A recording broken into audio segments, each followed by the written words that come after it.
You are listening to a Clarkesworld Magazine podcast with your host and narrator, Kate Baker. Greetings, Clarkesworld citizens. I hope this podcast finds you extraordinarily well. This is our 6th story for the month of October 2021, issue 181. We've got one more story after this, and then a new month of stories hits your inbox. I hope that you've enjoyed October's thus far.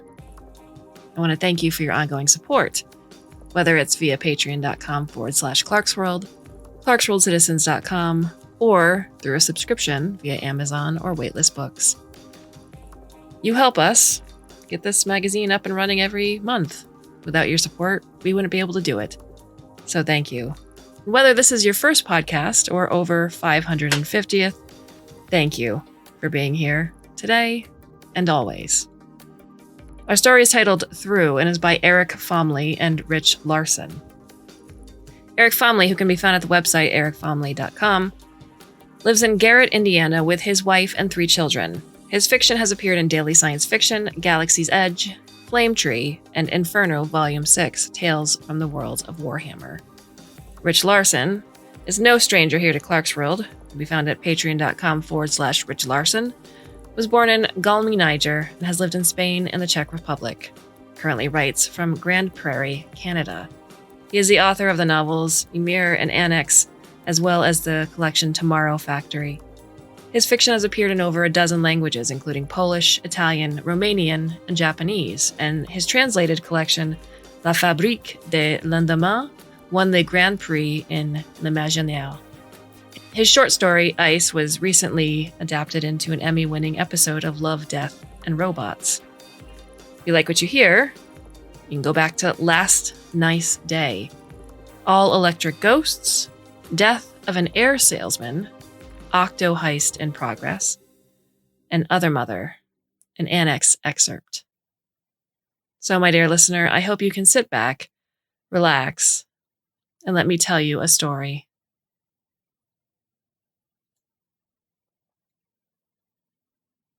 Pilo's long quiet is interrupted by a bell, the 2-tone electronic chime that signals an inspection. He feels his cube start to move in the dark. He grips both sides of his bed, the square slab that is the cell's only furnishing. He observes his emaciated reflection in the dark glass wall across from him, scabbed lips and eyes plunged deep into their sockets. Pilo used to try to make himself more presentable when he heard the bell, tried to comb the skin flakes from his matted hair or pick the grime out from under his nails. Now he is beyond caring what the guards see. The cube lurches up, sideways, down. There is a magnetic clack, and then his wall is pressed up to another. He watches the glass turn clear, black silicate trickling away. He can make out 2 figures. This is vaguely interesting. Normally only one guard performs the inspection. The glass turns fully transparent, and Pilo frowns. The guard is there, clad head to toe in aggressive textile, shifting patterns that ache Pilo's head if he looks too closely. An enormous biomechanical insect clings to their back with spiny legs. Its lamprey tube hovers over the guard's shoulder to punch holes or tranquilizers into uncooperative flesh. This is normal. What's abnormal is the second figure, clad in the same uniform but too small for it. The aggressive textile hangs off them like baggy pajamas. They are unarmed. Prisoner 8403 approached the glass. It's difficult to tell if the filter buzzwords come from the guard's mouth or from the lamprey tube. You have a visitor. The word stabs adrenaline straight through his ribcage. Pilo is frozen for a moment. Then he crawls off the bed, falls, levers himself upright. His legs feel hollow. His head feels light. Some of it is hunger. The nozzle by the bed provides only a pale, gritty pace so sporadically that Pilo sometimes suspects a slow, calculated starvation. Most of it is shock. He has never had a visitor here in the dark. The visitor tugs at the hood, concealing their face. I really have to wear this fucking thing? Pilo flinches at the profanity, which is not permitted in the cube. The visitor must have special permissions. He is not sure if the question is for him or for the guard, but his mouth and throat are not ready to speak, so he lets the guard answer. That's protocol. Their voice buzzes like an agitated bee swarm. You want to talk to this butcher? You follow protocol. The visitor puffs a laugh. It flutters the fabric of their hood. The aggressive textile stabs at Pilo's eyes. He squints, still massaging his jaw, moving his tongue in a practice circuit around his mouth. So, this is where you ended up, huh, Pi? The visitor's voice is less distorted than the guard's. Femme-leaning, almost familiar. They look past him to the bed, to the nozzle, to the conical water hole that serves as his sink and toilet both. Very chic, minimalist. You always did have an eye for interiors. Pilo is ready. He snorkels the last of the phlegm from his throat and speaks. Who are you? The visitor doesn't respond. For a moment, he thinks his shredded whisper was not loud enough to pass through the glass. He is opening his mouth to try again when the visitor shakes their head, hacks out another half of a laugh. I'm not doing this, they say. I'm not playing this game. You know who I am. Pilo chews his cheek, thinking hard. Someone whose life I wrecked, he suggests. That is, after all, his role in most things. He is a destroyer. The visitor cocks their head to one side. Maybe you really don't remember, they mutter. Maybe you've been in here that long? He's just getting started, says the guard. 2 centuries to go. Fuck this, the visitor says and yanks their hood down. The guard gives a buzzing shriek, something about necessary protocol, and the black silicate begins to swirl. Pilo throws himself against the wall, forehead mashed to the glass. Just before it goes fully opaque, before the dark cocoons him, he sees someone he knows. After the chaos of the derailed visitation, it should be a relief to return to routine. Instead, the encounter gnaws at him. He replays it ad nauseum, sifts it over, focusing on the visitor's voice and mannerisms, and the brief slice of a face he is certain he recognized. He begins to pace the dimensions of his cell, caloric energy he cannot spare. There has never been a visitor before. There might never be a visitor again. He might be left with only the memory, and eventually his attempts to maintain his grip on it will grind it out to nothing between his palms. Then it will be him and the dark again. Which is as it should be, of course. Him in the dark, away from everyone and everything that he might otherwise destroy. Pilo wants to destroy something now. He clenches his fists until his knuckles ache and pounds them against the glass. The cell hums a deep vibrato. Pilo pounds and screams until his lungs can only heave up a labored rasp. He slumps onto the bed. He lies there for an hour or a day. The 2-tone bell chimes. The cell jolts and Pilo nearly falls from the bed. He grips the concrete edges as the cell shifts up, down, and right. The magnets connect. Glass clacks to glass, and the shroud clears like swirling ink. There's only one guard standing there for another inspection. No visitor. This is normal. The guard doesn't move or speak. This is not normal. The usual rigidity of their posture is gone. Their shoulders slouch, and the lamprey tube sags with it. A dozing predator. Who is my visitor? Pilo asks, even though the guards never answer questions. The guard starts to twitch. Their fingers flutter like they're dancing on a data pad. Their arms jolt sporadically forward and then back to their sides. They take 2 jerky steps toward the cell, but stop at the glass wall instead of coming inside to search for non-existent contraband. Is she still here? Pilo asks. In this place? He squints at the guard's hidden face, through one eye and then the other. For as long as he can stand the seething fabric, he waits to be told to shut up, to stand back, to take the position. Instead, the guard lifts their right hand to the lamprey tube, clumsy, hesitant. Then farther up, feeling behind their skull, a jagged wire protrudes from the biomechanical insect on their back. Pilo watches as the guard slowly, deliberately twists their gloved thumb down onto it. The blood is the brightest and most beautiful thing Pilo has ever seen through the glass. It wells out and out, flower blooming in perpetuum. The guard puts their bloody thumb to the wall of the cell, and begins to write. Pilo's heart hammers as the letters appear one by one. Ship script. His mind whirls through narrowing possibilities as it becomes, it's not, becomes, it's not your. The guard pulls their red thumb back, grunts. They grapple at their head for a moment as if to pry something out of it, then their posture stiffens. The lamprey tube flexes, snaps. You vermin, the guard says. You waste. They slide their hand through the unfinished message, smearing a red jag across the glass.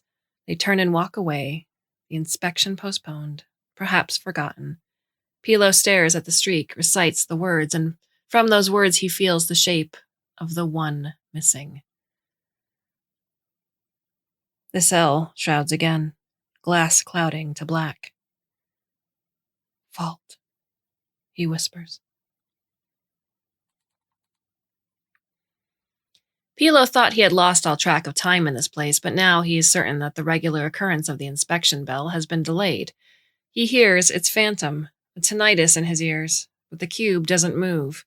Or maybe he is anticipating, a brain state he'd almost forgotten.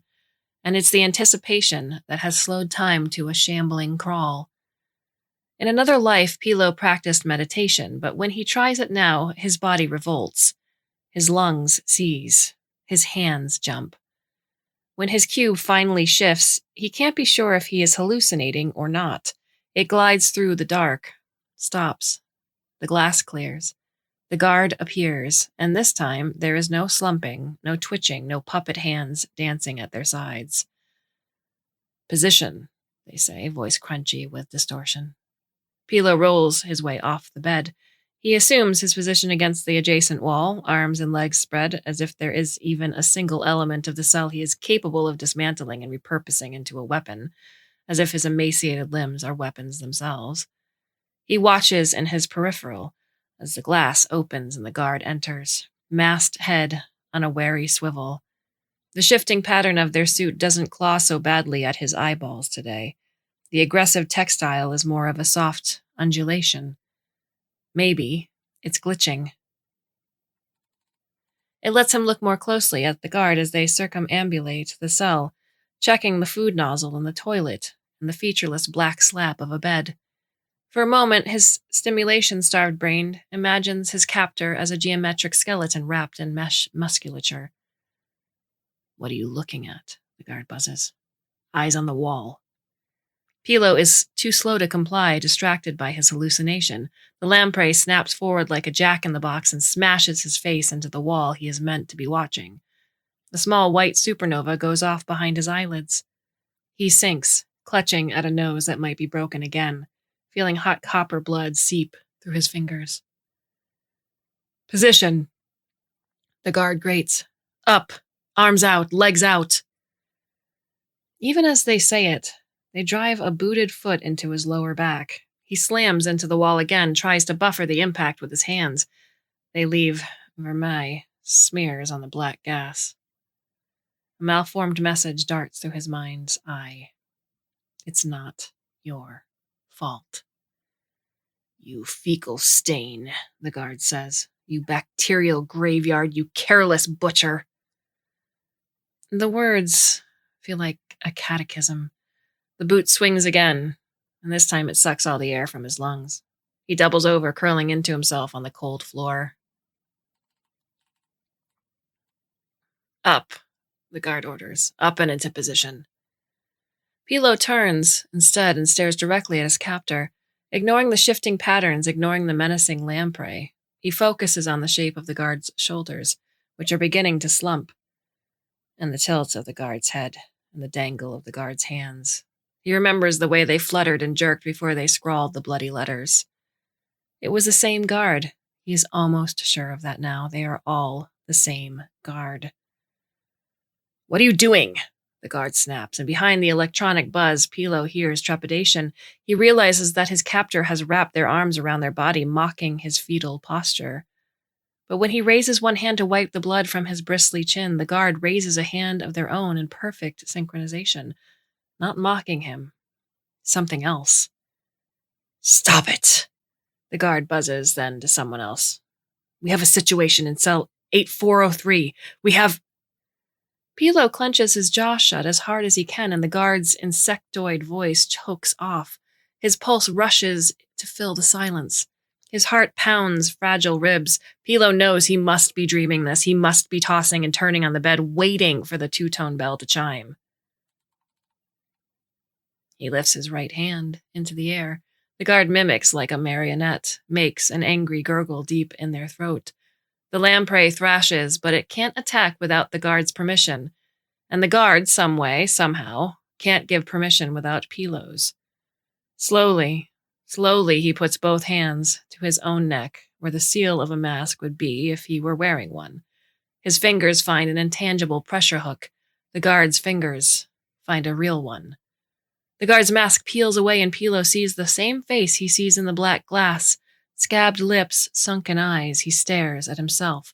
The guard's self stares back. What did I do? He asks. I can't remember any more.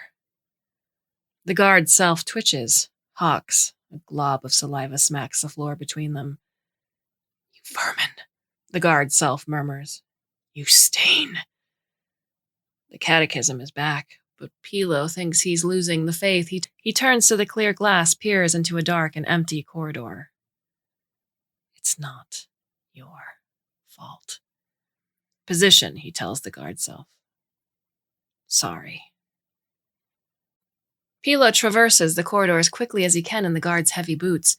He has not walked much, and already his shins are aching, his knees are clicking. A stitch burns under his bottom rib. He left the guard's weaponry on the floor of the cell, afraid to touch the writhing insectile thing. But he took the mask. It turns his panting into an anguished, electric whine. The corridor is all corners, a maze of black glass folded in on itself, and even though Pilo has no memory of being brought to his cell, he remembers this labyrinth in intimate detail.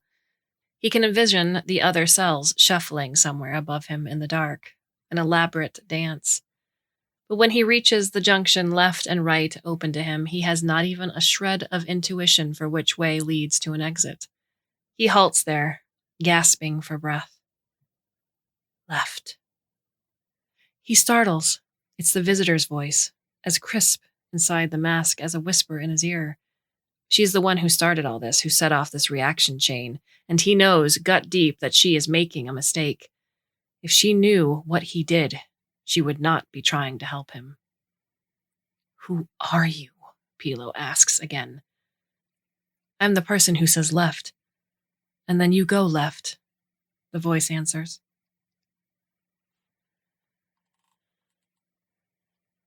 Pilo lingers a moment longer. What happened in the cell? What with that guard? Unasked. Why did he have my face? Fuck if I know, the voice says. You're the one with the blueprint, Pi. I'm working with the fragments of fragments here, one of which says... Pilo nods, even though she is not there to see it. He goes left. Up ahead, a cell is docked to the corridor for inspection. Pilo slows his stride on the visitor's suggestion, trying to make his spine straight, his head high. If he moves like a guard, maybe they won't question the bare space on his back where the bug should be. Just walk straight past, the visitor says. Don't even look in. But when he comes to the stretch of transparent glass, he can't help but turn his head. The cell is identical to his. The same featureless slab of a bed, the same nozzle for food, the same hole for shit. The guard is inspecting. The prisoner is in a position on the wall. Pilo sees his own gaunt face in the profile, his veins frost shut. All the guards are him. All the prisoners are him too. Either he's hallucinating, losing his mind in the dark of his cube, or... Keep moving, the visitor hisses, and he realizes he's stopped. But it's too late. He's already drawn attention. His prisoner self stares balefully at him, and his guard self follows suit, head tilting, evaluating.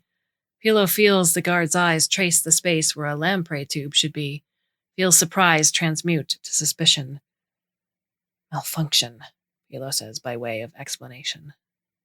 The glass walls start to wail, an alarm that shivers through the air and into his bones. Red lights strobe the corridor, and Pilo runs.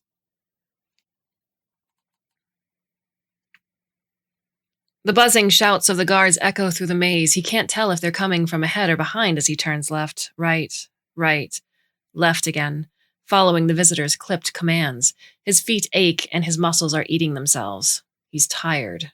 So tired that the bed in his cell would feel like heaven instead of hell. Stop at the corner, the voice orders. Get low.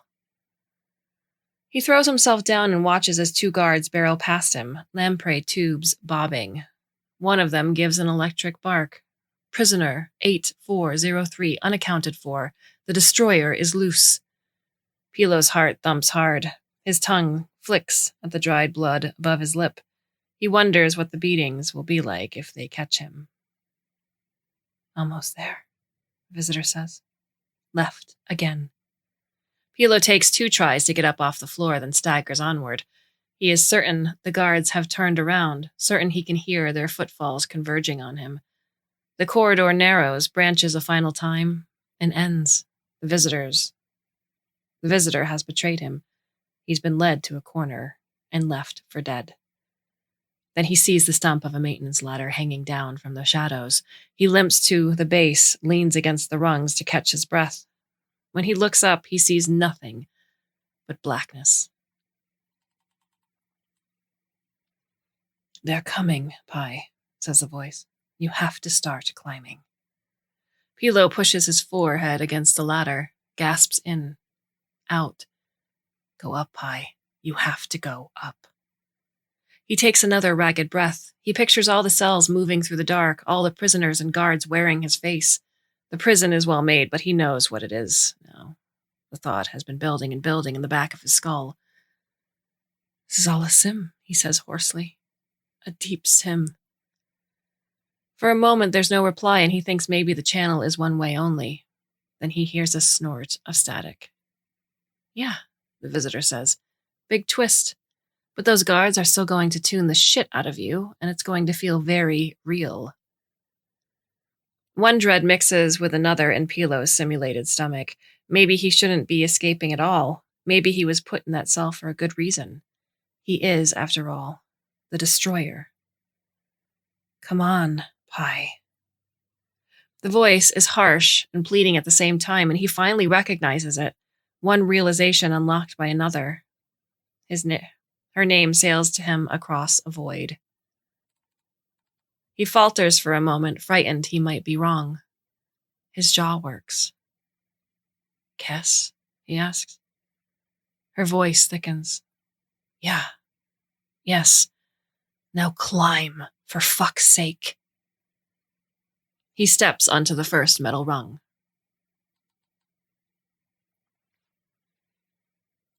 Pilo is a carcass. His limbs tremble, his head lolls with exhaustion. His hands gave out a dozen rungs ago, grip strength snapped to nothing. So he has to use his elbows, hooking them around each bar. It's slow, agonizing. The sound of the guards is gone for now, but he has Kes in his ear urging him along. The higher he climbs, the more he remembers about her. It begins with her face, the one he saw so briefly during the visitation, bright black eyes and high forehead. He sees it now from a variety of angles.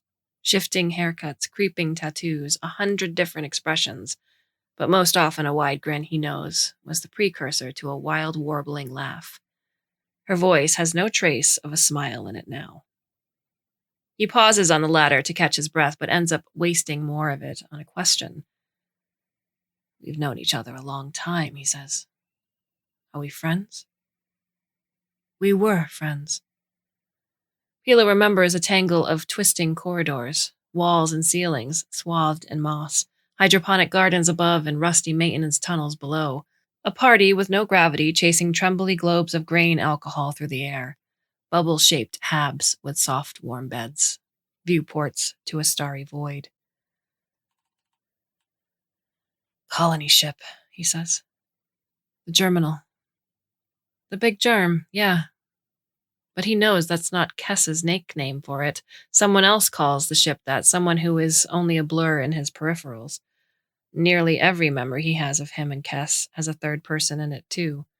Faceless, ghostly, hard to look at, like the guards and their aggressive textile. Why was I put in here? he asks, because he doesn't want to ask about the third person. Her voice tightens, and now he can picture her face doing the same. You know that better than I do. I'm a criminal, Pilo says with a numb familiarity, a bad one. The guards, when they think I'm not listening, they call me the Destroyer. Very dramatic, Kes says. We're all destroyers, Pi. We're all damaging each other at all times. No, what I did. We're all each other's entropy. Kes's voice is flat, heavy. What you did wasn't special, Pi. It was fucked up, but it wasn't special. Pilo feels a dart of dread and excitement mingled. You know what I did? So do you, Kes says. You just buried it in this fucked up place. Pilo senses it then, a memory as predator, a dark gray shape circling below him. They also call me a fecal stain, he says. The guards? That one maybe suits better.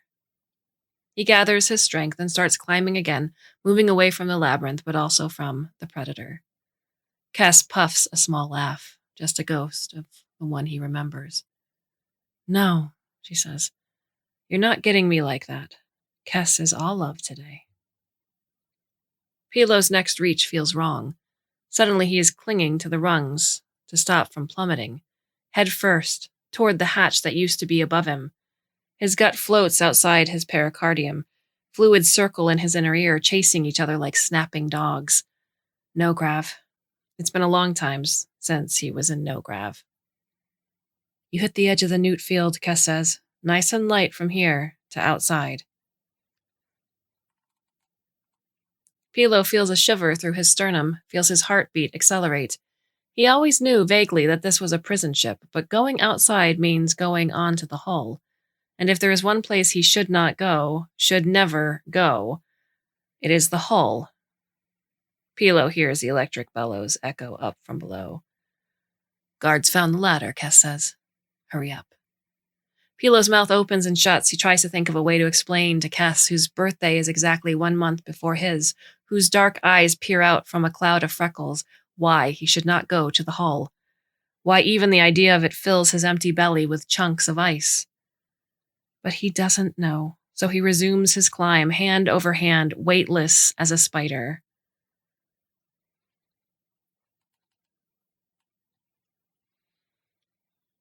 There's an antechamber at the end of the ladder, a small red-lit bulb where he sheds the guard's aggressive textile and dons a bright orange hull suit instead. There is something horribly familiar about it. When the fabric shell slithers and tightens, adjusting to his dimensions, he feels a brief spike of panic. But if he doesn't go to the hull, he'll end up dragged back to the cell, back to the 4 black glass walls, back to eating gritty paste from a nozzle, back to the beatings and inspections. He puts on the helmet. It seals with a smell like burning plastic. For a moment, he's blind, and the filtration system hums to life and whisks the fog of his breath away. The HUD shows him his oxygen full, his suit intact. I'm waiting outside, Pi. Kes's voice echoes in his helmet. Go time. Pilo's feet are frozen. Kes is not the only thing waiting for him on the other side of the airlock. He can feel the memory predator lurking out there too, filing its teeth. If he goes onto the hull, something very bad is going to happen. Why? He asks, through a tightening throat. If this is a deep sim and you're in the code, why can't you just turn it off? Because some clever prick loaded it with failsafes, Kes says. The only way out is through. Pilo can hear thumping and shouting through the vestibule door. The guards have reached the top of the ladder, guards who all have his face. I programmed it then, he says, with a sick feeling of inevitability. I put myself in here. A clang on the door. The guards have caught up. Now or never. Now, Kes says. I did a lot of fucking work to rig this up, so respect my craft, will you? Pilo reaches for the airlock. The pursuit is slow motion. It would be comical if Pilo were not exhausted and terrified. The hull suit HUD shows a swarm of moving red blots, and through his faceplate he sees them as guards coming from every direction, crawling not just from the airlock, but from hidden crevices all across the hull of the prison ship. The biomechanical insects are detached from their hosts, skittering on their own skeletal legs. They don't want to let him go. Nearly there, Kes mutters. Nearly. He's heading for the engines all the way aft, where Kes said she is waiting for him. His breath is a ragged ghost rattling through the helmet filter. He knows he should be breathing in slow, even sips, knows he is simmed a hull work or something like it in another life, but his lungs are singularities, his heart is a hummingbird. He's been in the cell too long. The deep sim has rules, and it's harder to bend them now that he knows he wrote them. The rules say his body has wasted away, fed on itself. He can feel it with every trembling step, but he can't stop because his jailers are converging now, making him adjust course over and over. Pilo waves his arm in the void, focused on the nearest guard, but the guard only speeds up, snarling through his faceplate. The marionette trick won't work again. Waste of a second, waste of a calorie. Pilo redoubles his efforts, drives his aching knee upward, feels the clack of the magnetics releasing, pitches forward, sets his boot, feels the clack of the magnetics taking hold.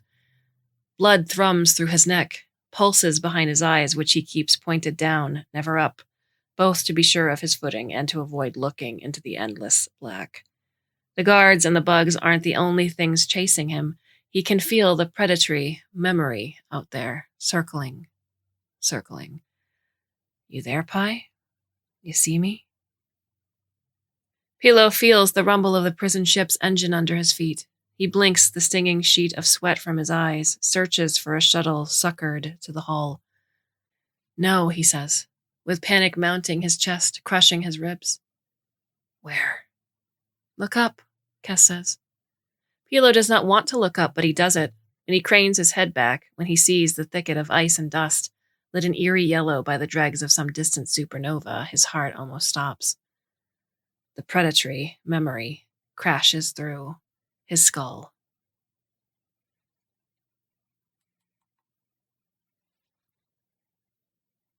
Beautiful, isn't it? Says Retta. The three of them are huddled around the viewport, looking down, or up, or sideways. They're in no-grav, at the massive helical shard of ice and dust. Pilo's optic nerve is still throwing spots from too much time in sim, but the tiny explosions of shimmering color only add to the ethereality. Retta is right, as usual. The comet was worth seeing live. Fucking payload is what it is, says Kes, emphatic on the curse, just so Retta will make a face. Think of all that water. She offers Pilo a fist. And Pi's gonna harpoon us right onto it. Pilo knocks fists, smiles, but Retta somehow detects the churn in his belly. How's the program coming? She asks. Still killing Kes's bugs? During his brief snatches of sleep, Pilo has been having nightmares about enormous biomechanical insects.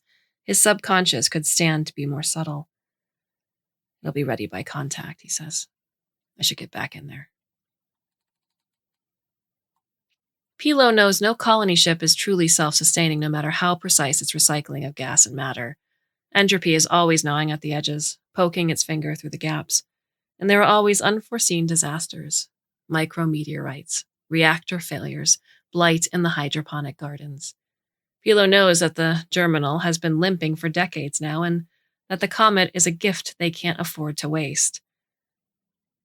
The thought pounds at his temples as he works, as hours meet hours, as his fingers begin to twitch and cramp on the phantom datapad. Kes did the best she could with the corrupted base program, but it's still teeming with error potential. He seals one gap and another opens. Even with the sim to real-time exponential maxed out, with every minute outside an hour in here, they'll barely make the launch window. When he finally emerges from the sim pod, Retta is waiting with the cup of green tea he asked for. Kill count? She asks, holding out the cup. 8,402, Pilo says, which leaves one. The worst one. The grapple trigger, Retta guesses. Kes said it was a real cuss. Cuss. Extra cuss. Pilo takes the tea. It's ancient. Won't talk to anything else. We haven't chunked a moving comment in about a century, and we saw this one so late. He breaks off, blinks at Retta from across the steaming crater of his cup.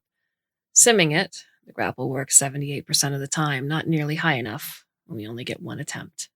He inhales. But there's a physical trigger, too. Retta looks at him for a long moment, then the wrinkles slacken around her eyes. I'll do it. I'll write it down. Pilo gives a hoarse laugh. The physical trigger's fully exposed. You'd be in a hull suit and tether and... Done hull work since before you were born, Pilo. This is different. I can't ask you to do this. So don't. I'll just cussing do it.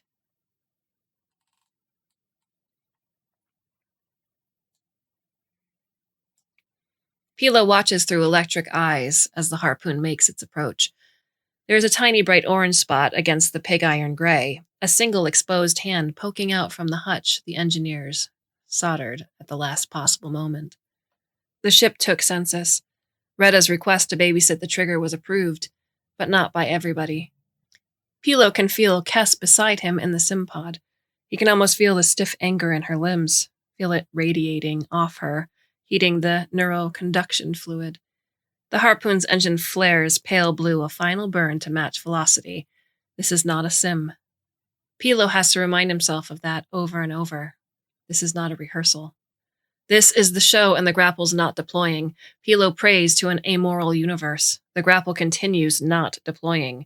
They are in the 22%, and now Retta realizes it's her line. Pilo watches her crawl slowly, cautiously out from the hutch. The engineers placed as near the trigger as possible. She only has to move 3 meters. Pilo's adrenaline sections them to millimeters. One eternity goes by, then another. Then he sees the minute motion, a gloved hand gripping and twisting, and the grapple deploys. It burrows into the ice, hooking deep. Pilo feels a flood of triumph, of relief, of gratefulness, just before a jagged shard of frozen water comes loose at an angle the sim never accounted for and slices the arm of the bright orange hull suit open. Entropy finds the gap, and inside the sim pod, Pilo can't stop screaming Retta's name.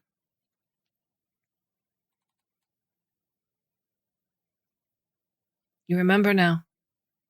Kess's voice rocks him back to reality or unreality, back to the layer of consciousness cocooned in what was meant to be a therapy sim, before he twisted it beyond all recognition and locked the door behind him, back to the punishment he devised for himself when nobody else would do it. He is standing on the hull of the prison ship, boots magnetized to metal.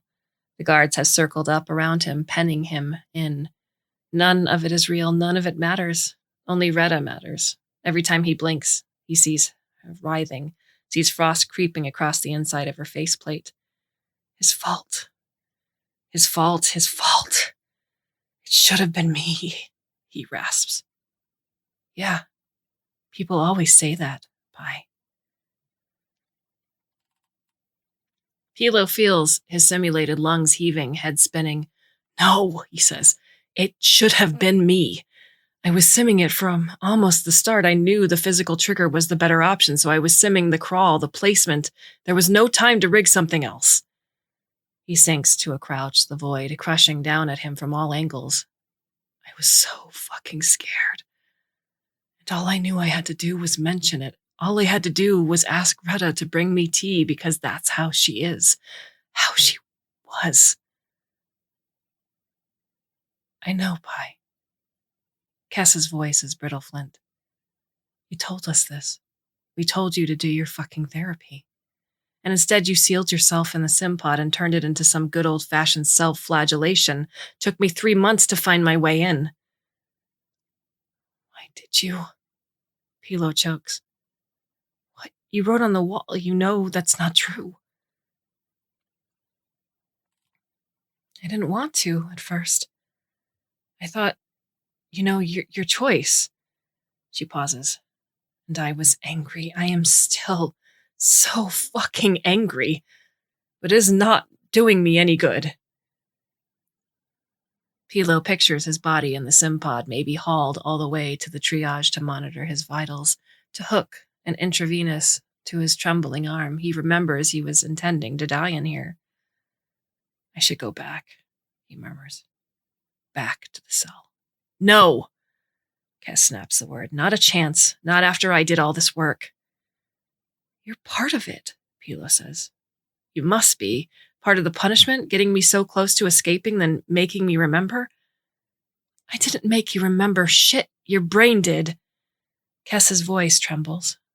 We're not friends right now, Pi. We won't be for a long time. Maybe forever. We're not going to hug and cry when you wake up, but I need you out here anyway. The ship needs you. Vibrations move through his boots as the guards creep closer. Pilo sees his own face in all directions, sneering, jaundiced by the helmet's yellow faceplates. Their boots clack and shiver. He can see their lips moving and hear the words in his head. You careless butcher. You fecal stain. You coward. You destroyer. I don't deserve that yet, Pilo says. I don't deserve to be out there. Nobody deserves anything, Kes says. Hiding here torturing yourself isn't helping Retta's family or me or anyone else on the germ. Trust me. Her voice cracks. Just fucking trust me. For once. Pilo's chest aches. I trust you. Tell me what to do. Jump. Into the comet?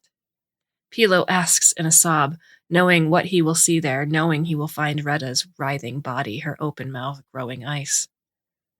Through the comet, Kes says.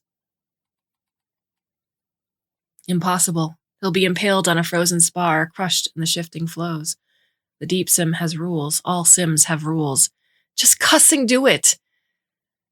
Pilo inhales, exhales. He remembers a younger Retta slithering into her hull suit, adjusting the baggy orange textile.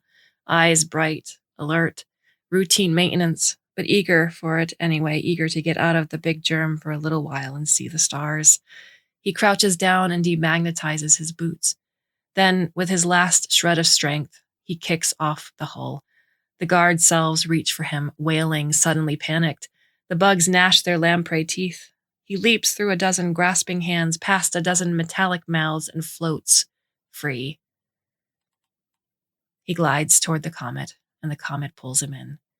Suddenly, he's accelerating, plunging downward, upward. He shuts his eyes tight, feels a cloud of frozen particulate wash across him, precursor to the drifting chunks that can tear him apart, and then... stillness. Pilo has to squint, even through his auto-dimmed faceplate.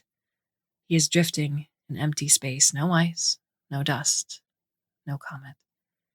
He has an unimpeded view of the supernova.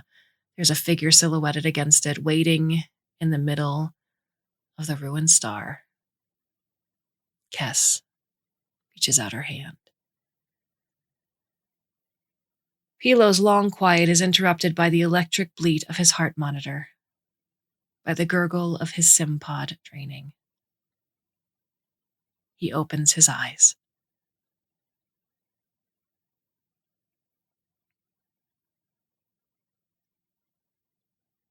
What are your thoughts on the story? You can leave us a comment at the newly designed Clarkesworld Magazine website. That is Clark with an E. You can also go to the About Us page, where all of our contact information is listed. I'm Kate_Baker on Twitter, and Neil is at Clarkesworld, and that is Clark with an E, once again. Thank you for taking the time to listen. We have a few more stories left, and then a new month of stories. I do hope you can come back and listen. And until then, my dear listener, I bid you a very fond and hopefully very temporary farewell.